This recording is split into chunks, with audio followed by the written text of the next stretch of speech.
All right, so you're interested in learning how to build wealth, right? Well, today we're diving into something kind of sneaky, something that might be holding you back without you even realizing it. We're talking about credit card debt. Yeah, credit card debt. We're taking a deep dive into an article that calls it the biggest wealth killer in America. Bigger than fancy cars or, those massive houses. Exactly. It's wild, right? Like, we think of those big purchases as the ultimate budget busters. But this article makes a strong case that it's the little plastic rectangle in your wallet that's the real threat. And the stats back it up, too. Oh yeah, they're pretty alarming. Close to half of all Americans are carrying credit card debt. The average person is walking around with over $7,000 in credit card debt. $7,000. Oh, I mean, think about what you could do with that money if it wasn't going toward interest payments. exactly. And that's where things get really interesting. The article digs into how these seemingly small interest charges can snowball into, well, an avalanche of debt. So let's talk about that. I mean, how do we get from a few swipes to owing thousands of dollars? I feel like I've fallen into that trap myself. Well, it starts with those deceptively low minimum payments. You buy something, you tell yourself, okay, I'll just pay the minimum for now.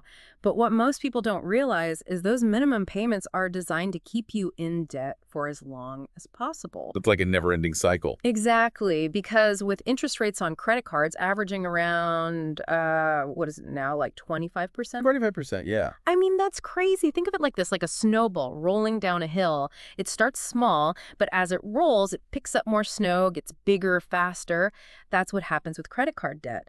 Those interest charges keep adding up, and before you know it, that small balance has turned into something massive. Yeah, and the article busts some myths that a lot of us, myself included, have believed for years.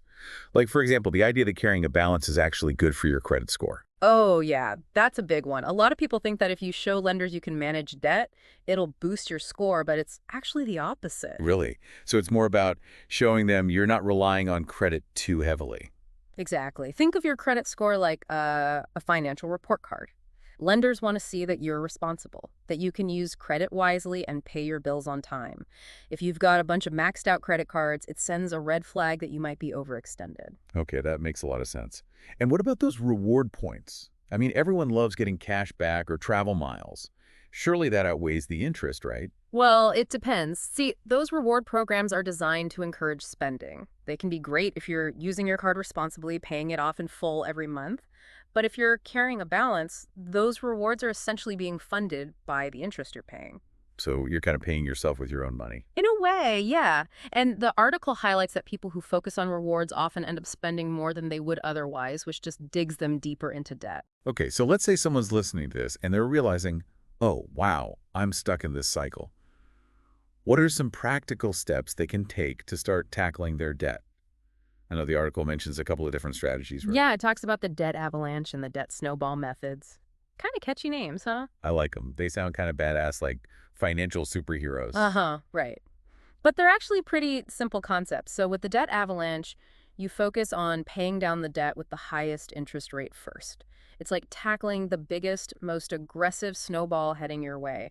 It might take a little longer, but you end up saving the most money in interest over time. So it's the most mathematically efficient approach. Exactly. But for some people, it can feel a bit overwhelming, especially if those high interest debts are also the largest. That's where the debt snowball comes in. Okay, so this is the one where you go after the smallest debts first, right? Yep. Regardless of interest rate, you just focus on knocking out those smaller balances first. It's like getting a few quick wins under your belt, which can be really motivating. I could see how that would be helpful, especially if you're feeling discouraged. So it's less about maximizing savings and more about building momentum. Exactly. And then once you pay off that first debt, you roll that payment amount into the next smallest debt, and so on. It creates the snowball effect, picking up speed and getting bigger as you go. Okay, so it's about choosing the strategy that fits your personality and your financial situation best.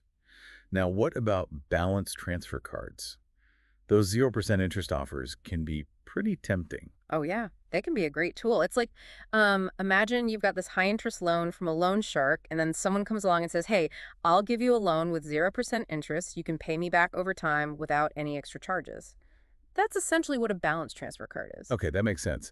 So you're basically moving your debt from a high interest card to one with a lower interest rate, at least for a while. But what's the catch? Well, you've got to be careful.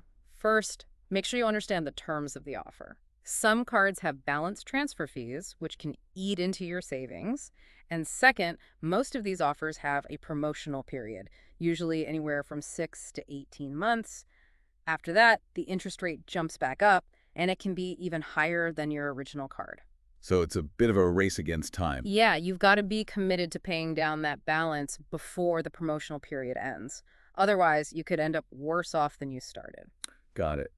So it's not a magic solution. It's more like a tool that needs to be used strategically. Yeah. And I think one thing the article really emphasized, regardless of what method you choose, is the importance of addressing those underlying spending habits, right? Absolutely.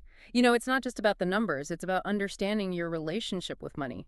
Why are you reaching for that credit card in the first place? Yeah, are you spending out of boredom, Yeah. stress? Are you trying to keep up with the Joneses? Exactly. And once you start to understand those triggers, you can start to make conscious choices about your spending. It's about living below your means, tracking where your money is going, and finding healthier ways to cope with those emotional spending urges. It's about taking control, right? Exactly. It's about taking control of your finances instead of letting them control you. And I think that's a powerful message. The article really highlights the emotional burden of debt. And I imagine the feeling of becoming debt-free must be incredibly liberating. Oh, absolutely. I mean, imagine waking up every day without that weight on your shoulders.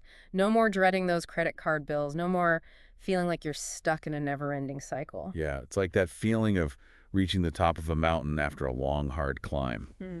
The view from up there, that sense of accomplishment, that's the freedom dividend. Exactly.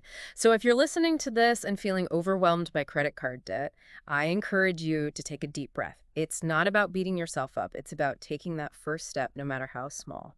Start by looking at your spending habits. Create a budget, explore those debt repayment strategies we talked about. There are resources available to help you, and you don't have to go through this alone. You've got this. And remember, achieving financial freedom is a journey, not a destination. So start taking those steps today and move toward a brighter, debt-free future. Your future self will thank you. All right, that's it for today's deep dive. Until next time. See ya!